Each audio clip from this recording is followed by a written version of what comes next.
Details ಕೊಡ್ತಾರೆ. Narasimhamurthy royal treatment ನ continued episode ಅನ್ನು ನಾವು ಗಮನಿಸ್ತಾ ಇದ್ವಿ. ದರ್ಶನ್ ಯಾರ ಜೊತೆಗೆ ಮಾತನಾಡಿದ್ದು ಎಷ್ಟು ಸೆಕೆಂಡ್ಗಳ ವಿಡಿಯೋ ಈಗ ಹಲ್ಚಲನ್ನು ಎಬ್ಬಿಸ್ತಾ ಇದೆ. ಇದಕ್ಕಾದ್ರೂ ಆನ್ಸರಬಲ್ ಇದ್ದಾರಾ ಜೈಲಧಿಕಾರಿಗಳು? ಮಮತಾ, ಇದೀಗ ಒಂದು ವಿಡಿಯೋ ವೈರಲ್ ಆಗಿದೆ, ಸುಮಾರು 25 ಸೆಕೆಂಡ್ಗಳ ಆ ಒಂದು ವಿಡಿಯೋ. ಇದು ಬಹುಶಃ ಜೈಲಿನಲ್ಲೇ ತೆಗೆದಿರುವಂತಹ ವಿಡಿಯೋ ಅನ್ನೋ ಎಲ್ಲ ಲಕ್ಷಣಗಳು ಕಾಣಿಸ್ತವೆ. ಕಾರಣ ಇಷ್ಟೇ, ಆ ಜೈಲಿನ ಗೋಡೆಗಳು ಮತ್ತು ಜೈಲಿನ ಮಧ್ಯೆ ಈ ಒಂದು ವಿಡಿಯೋವನ್ನು ತೆಗೆಯಲಾಗಿದೆ. ಯಾರೋ ಜೈಲಿನ ದರ್ಶನ್ ಇದ್ದಂತಹ ಬ್ಯಾರಕ್ಕೆ ಹೋಗಿದ್ದಾರೆ. ಆ ಬಳಿಕ ಅವರು ವಿಡಿಯೋ ಕಾಲ್ನಲ್ಲಿ ಮಾತನಾಡಿದ್ದಾರೆ. ಅದು ಯಾರ ಜೊತೆ ಮಾತನಾಡಿದ್ರೋ ಏನೋ ಗೊತ್ತಿಲ್ಲ. ಅದಾದ ಬಳಿಕ ಆ ಒಂದು ವಿಡಿಯೋ ಕಾಲ್ಗೆ ದರ್ಶನ್ ಅವರು ಎಂಟ್ರಿ ಕೊಟ್ಟು, ಹೇಗಿದ್ದೀರಾ, ಊಟ ಆಯಿತಾ, ನಾನು ಆರಾಮಾಗಿದ್ದೀನಿ ಅನ್ನೋ ನಿಟ್ಟಿನಲ್ಲಿ ಮಾತನಾಡಿದ್ದಾರೆ.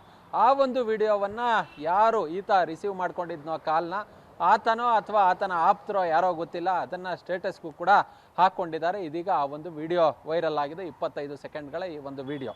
ಅಲ್ಲಿಗೆ ಜೈಲಿನಲ್ಲಿ ಮೊಬೈಲು ಸಾರಾಸಾಗಟಾಗಿ ಮೊಬೈಲನ್ನು ಬಳಸ್ತಿದ್ದಾರೆ ಅನ್ನೋದು ಇದರಿಂದ ಗೊತ್ತಾಗುತ್ತೆ.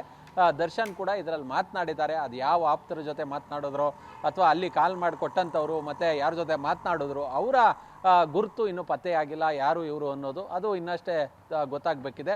ಒಂದಂತೂ ಸತ್ಯ, ಇವರು ಜೈಲಿನಲ್ಲಿ ಒಳ್ಳೆ ಮೊಬೈಲನ್ನು ಬಳಸ್ಕೊಂಡು ವಿಡಿಯೋ ಕಾಲನ್ನು ಮಾಡ್ಕೊಳ್ತಿದ್ದಾರೆ. ಅಲ್ಲಿ ನಾವು 5G ಜಾಮರ್ ಹಾಕಿದ್ದೀವಿ, ಯಾವುದು ಕಾಲ್ ಮಾಡೋದಕ್ಕಾಗೋಲ್ಲ ಅನ್ನೋ ನಿಟ್ಟಿನಲ್ಲಿ ಅಧಿಕಾರಿಗಳು ಹೇಳ್ತಾರೆ. ಆದರೆ ಅದು ನಾವು ಸ್ಪಾಟ್ಗೆ ಹೋದಂತಹ ಸಂದರ್ಭದಲ್ಲಿ ಹೊರಗಡೆ ಕೂಡ ನಮ್ಮ ಕಾಲ್ಗಳು ಕೂಡ ಸಿಗೋದಿಲ್ಲ.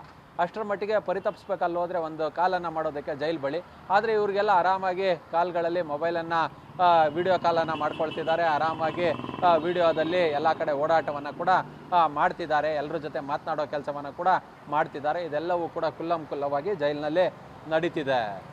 ಒಬ್ಬ ವಿಚಾರಣಾಧೀನ ಕೈದಿ ಬಿಂದಾಸ್ ಆಗಿ ವಿಡಿಯೋ ಕಾಲ್ ಅಲ್ಲಿ ಮಾತಾಡ್ತಾರೆ ಅಂದ್ರೆ ಇನ್ನು ಇವರ ವಿರುದ್ಧ ಸಾಕ್ಷಿ ಹೇಳೋಕೆ ಹೊರಟವ್ರ ಮೇಲೂ ಪ್ರಭಾವವನ್ನ ಇದೇ ರೀತಿ ಬೀರಬಹುದು, ಬೆದರಿಕೆ ಹಾಕಬಹುದು.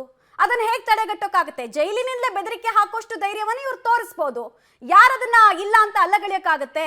ಹಾಗಾದ್ರೆ ತನಿಖೆಯ ಬಗ್ಗೆ ಪಾರದರ್ಶಕತೆ ನಾವು ಹೆಂಗ್ ಇಟ್ಕೊಳಕ್ಕಾಗತ್ತೆ ಅನ್ನೋದು ಕೂಡ ಸಾರ್ವಜನಿಕರ ಪ್ರಶ್ನೆ ಆಗುತ್ತೆ ಇಲ್ಲಿ. ನರಸಿಂಹಮೂರ್ತಿ,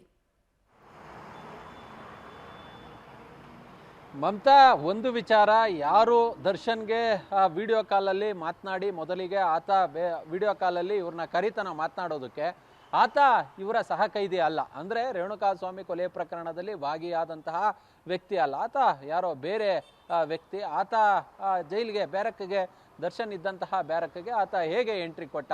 ಒಂದು ಇಲ್ಲಿ ಸ್ಪಷ್ಟವಾಗಿ ಉಲ್ಲೇಖವಾಗುತ್ತೆ, ಇವರು ಮೊಬೈಲ್ಗಳನ್ನು ಬಳಸ್ತಿದ್ದಾರೆ, ಅದ್ರ ಜೊತೆಗೆ ಇವರು ರೌಡಿಗಳ ಸಂಪರ್ಕದಲ್ಲಿದ್ದಾರೆ, ಮತ್ತು ಎಲ್ಲ ಕೂಡ ವಿಚಾರಣಾಧೀನ ರೌಡಿ ಇದ್ದಾರೆ, ಅದ್ರ ಜೊತೆಗೆ ಈ ಹಿಂದೆ ಸಜಾ ಆಗಿರ್ತಕ್ಕಂಥ ರೌಡಿ ಜೊತೆ ಕೂಡ ಇವರು ಮೀಟಿಂಗನ್ನು ಮಾಡ್ತಿದ್ದಾರೆ. ಈ ಫೋಟೋ ಕೂಡ ವೈರಲ್ ಆಗಿದೆ. ಹೀಗಾಗಿ ಎಲ್ಲೋ ಒಂದು ಕಡೆ ಮುಂದೆ ಇದು ದೊಡ್ಡ ಮಟ್ಟದಲ್ಲಿ ಇವರಿಗೆ ಗಂಡಾಂತರವನ್ನು ತಂದೊಡ್ಡೋದಂತೂ ಗ್ಯಾರಂಟಿ. ಯಾಕಂತ ಹೇಳಿದ್ರೆ ಇದೇ ವಿಚಾರಗಳನ್ನು ಇಟ್ಕೊಂಡು SPP ಅವರು ಪ್ರಬಲವಾಗಿ ಅಬ್ಜೆಕ್ಷನನ್ನು ಮಾಡ್ತಾರೆ. ಯಾವುದೇ ಕಾರಣಕ್ಕೂ ಬೇಲನ್ನು ಕೊಡಬಾರ್ದು ಇವರಿಗೆ. ವಿಚಾರಣಾಧೀನ ಕೈದಿಯಾಗಿದ್ದಂತಹ ಸಂದರ್ಭದಲ್ಲಿ ರೌಡಿಗಳ ಜೊತೆ ಲಿಂಕನ್ನು ಹೊಂದಿದ್ದಾರೆ, ಅವ್ರನ್ನ ಬಳಸ್ಕೊಂಡು ಇವರು ಹೊರಗಡೆ ಬೆದರಿಕೆಯನ್ನು ಹಾಕಬಹುದು, ಮತ್ತು ಮೊಬೈಲ್ಗಳನ್ನು ಕೂಡ ಬಳಸಿದ್ದಾರೆ. ಹೀಗಾಗಿ ಇವ್ರಿಗೆ ಬೇಲನ್ನು ಕೊಡಬಾರ್ದು ಅನ್ನೋ ಮಟ್ಟಿಗೆ ವಾದವನ್ನು ಮಂಡನೆ ಮಾಡ್ತಕ್ಕಂಥ ಸಾಧ್ಯತೆ ತೀರಾ ಹೆಚ್ಚಾಗಿದೆ. ಬಹುತೇಕ ಇವತ್ತಿನ ಈ ಒಂದು ಫೋಟೋ, ಈ ವಿಡಿಯೋ ಏನಿದೆ, ಇದು ದರ್ಶನ್ಗೆ ದೊಡ್ಡ ಮಟ್ಟದಲ್ಲಿ ಸಂಕಷ್ಟವನ್ನು ತಂದೊಡ್ಡೋದಂತೂ ಗ್ಯಾರಂಟಿ. ಮಮತಾ, ನರಸಿಂಹಮೂರ್ತಿ, ದರ್ಶನ್ಗೆ ಸಂಕಷ್ಟ ತಂದೊಡ್ಡೋದು ಸೆಕೆಂಡ್ರಿ, ಬಟ್ ಪ್ರಶ್ನೆ ಇರೋದು ಇಲ್ಲಿ ಈಗ ರೂಲ್ಸ್ ಬಗ್ಗೆ ಪುಂಖಾನುಪುಂಖವಾಗಿ ಸಿನಿಮಾಗಳಲ್ಲಿ ಡೈಲಾಗ್ಗಳ ಮೂಲಕ ಹೇಳ್ತಾ ಹೋಗೋರು ಜೈಲಿನಲ್ಲಿ ಇರಬೇಕಾದ್ರೆ ಈ ನೆಲದ ಕಾನೂನನ್ನ ಪಾಲಿಸಬೇಕು, ಯಾರೋ ಬಂದು ಫೋನನ್ನು ಕೊಟ್ಟಿದ ತಕ್ಷಣ ಮಾತಾಡಬಾರ್ದು ಅನ್ನೋ ಕನಿಷ್ಠ ಪರಿಜ್ಞಾನ ಕೂಡ ಇಲ್ವಾ ಈ ನಟನಿಗೆ ಅನ್ನೋದು ಪ್ರಶ್ನೆ ಆಗುತ್ತೆ. ಮಮತಾ, ಜೈಲು ಕೇವಲ ದುಡ್ಡು ಯಾರ ಹತ್ರ ಇಲ್ವೋ ಅಂಥವ್ರಿಗೆ ಮಾತ್ರ ಅಲ್ಲಿನ ಕಾನೂನನ್ನು ಪಾಲನೆ ಮಾಡಬೇಕಾಗುತ್ತೆ, ಅವರು ಹೇಳಿದ ಕೆಲಸವನ್ನು ಮಾಡಬೇಕಾಗುತ್ತೆ. ಯಾರು ದುಡ್ಡನ್ನು ಕೊಡ್ತಾರೋ, ಯಾರು ಕಾಂಚಾಣದ ಸುರಿಮಳೆಯನ್ನು ಸುರಿತಾರೋ ಅಂಥವ್ರಿಗೆ ಆ ಜೈಲಿನ ಕಾನೂನುಗಳು, ಜೈಲಿನ ನಿಯಮಾವಳಿಗಳು ಯಾವುದೂ ಕೂಡ ಅಪ್ಲೈ ಆಗಲ್ಲ. ಇಲ್ಲಿ ದರ್ಶನ್ ಇರ್ಬೋದು, ಅದ್ರ ಜೊತೆಗೆ ವಿಲ್ಸನ್ ಗಾರ್ಡನ್ ನಾಗ ಇರ್ಬೋದು, ಮತ್ತೊಬ್ಬಾತ ಕುಳ್ಳ ಸೀನಾ ಇರ್ಬೋದು, ಇವ್ರು ಯಾರು ಕೂಡ ಜೈಲಿನಲ್ಲಿ ಇಷ್ಟು ಅಂತಲ್ಲ, ಇವರ ಫೋಟೋ ಹೊರಗಡೆ ಬಂದಿದೆ, ಫೋಟೋ ಹೊರಗಡೆ ಬರದೇ ಇದ್ದಂಥವ್ರು ಇನ್ನೂ ಸಾಕಷ್ಟು ಜನ ಇದ್ದಾರೆ. ಅವರೆಲ್ಲರೂ ಕೂಡ ಅಲ್ಲಿ ಜೈಲಿನಲ್ಲಿ ಐಷಾರಾಮಿ ಜೀವನವನ್ನು ನಡೆಸ್ತಿದ್ದಾರೆ. ಅಷ್ಟರ ಮಟ್ಟಿಗೆ ಅಲ್ಲಿ ವ್ಯವಸ್ಥೆಯನ್ನು ಮಾಡ್ಕೊಂಡಿದ್ದಾರೆ. ಇದೆಲ್ಲವೂ ಕೂಡ ಜೈಲಿನ ಸಿಬ್ಬಂದಿಗಳಿಗೆ, ಬೀಟನ್ನು ಮಾಡ್ತಕ್ಕಂಥವ್ರಿಗೆ ಕಣ್ಣಿಗೆ ಕಾಣಲ್ವ? ಖಂಡಿತವಾಗ್ಲೂ ಕಣ್ಣಿಗೆ ಕಾಣುತ್ತೆ. ಆದರೆ ಎಲ್ಲ ಸಿಸ್ಟಮ್ ವ್ಯವಸ್ಥೆ ಮಾಡ್ಕೊಬಿಟ್ಟಿರ್ತಾರೆ, ಇಂತಿಷ್ಟು ಅಂತೇಳಿ. ಅಂದರೆ ಇಂತಿಷ್ಟು ಕೊಟ್ಟರೆ ಇಂತಿಂಥ ವ್ಯವಸ್ಥೆ ಅನ್ನೋದನ್ನು ಮಾಡ್ಕೊಂಡಿರ್ತಾರೆ. ದುಡ್ಡು ಕೊಟ್ಟು ಅವರೆಲ್ಲರನ್ನ ಖರೀದಿ ಮಾಡಿಟ್ಕೊಂಡು ಇವತ್ತು ಐಷಾರಾಮಿ ಜೀವನವನ್ನು ಜೈಲಿನಲ್ಲಿ ನಡೆಸ್ತಿದ್ದಾರೆ.